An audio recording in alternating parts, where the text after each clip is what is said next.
Sejarah dan perkembangan kacamata. Sejarah kacamata pertama kali dimulai dari Nero, seorang kaisar Roma yang berkuasa pada tahun 54 sampai 68 Masehi. Nero selalu menggunakan batu permata cekung untuk membaca hingga menonton pertunjukan. Walaupun tidak diketahui dengan pasti apakah Nero memiliki masalah dengan penglihatannya. Penemuan kacamata.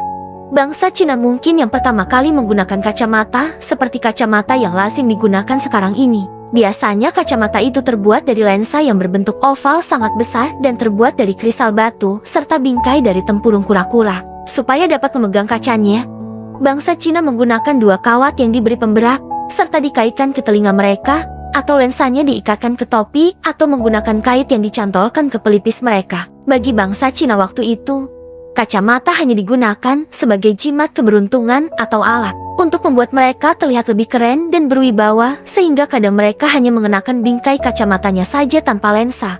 Perkembangan kacamata mulai dikenal di Eropa pada abad ke-13. Namun berbeda dengan bangsa Cina, orang Eropa menggunakan kacamata untuk membantu penglihatan mereka. Kacamata yang dikenakan masih menyerupai dengan kacamata bangsa Cina, yakni terbuat dari kristal batu atau batu transparan. Kacamata pertama yang dipergunakan oleh orang Eropa hanyalah kaca pembesar yang dipegang dengan satu tangan.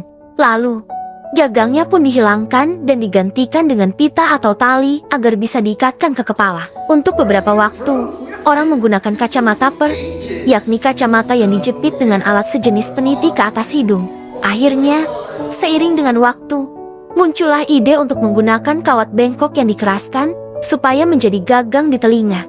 Lensa yang digunakan untuk mengoreksi penglihatan konon digunakan oleh Abbas ibn Firnas. Pada abad ke-9, Abbas ibn Firnas menemukan cara untuk memproduksi lensa yang amat jernih. Lensa ini ada dibentuk dan diasah menjadi batu bulat yang dapat digunakan untuk membaca, sehingga terkenal dengan istilah batu membaca. Pada akhir abad ke-13, akhirnya ditemukan bahwa penggunaan kaca sebagai lensa jauh lebih baik daripada menggunakan batu transparan.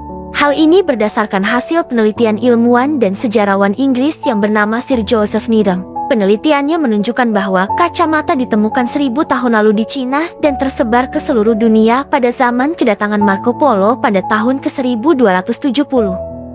Hal ini juga disebutkan oleh Marco Polo dalam bukunya tersebut. Walau tidak diketahui secara pasti, tetapi orang percaya bahwa tukang kacalah yang menjadi penggagas hal ini. Penyempurnaan kacamata. Pada tahun 1784, Benjamin Franklin, seorang ilmuwan Amerika, berhasil menemukan kacamata bifocal, yaitu kacamata yang dapat dipergunakan untuk melihat baik untuk jarak jauh maupun jarak dekat. Itulah sedikit penjelasan mengenai sejarah kacamata.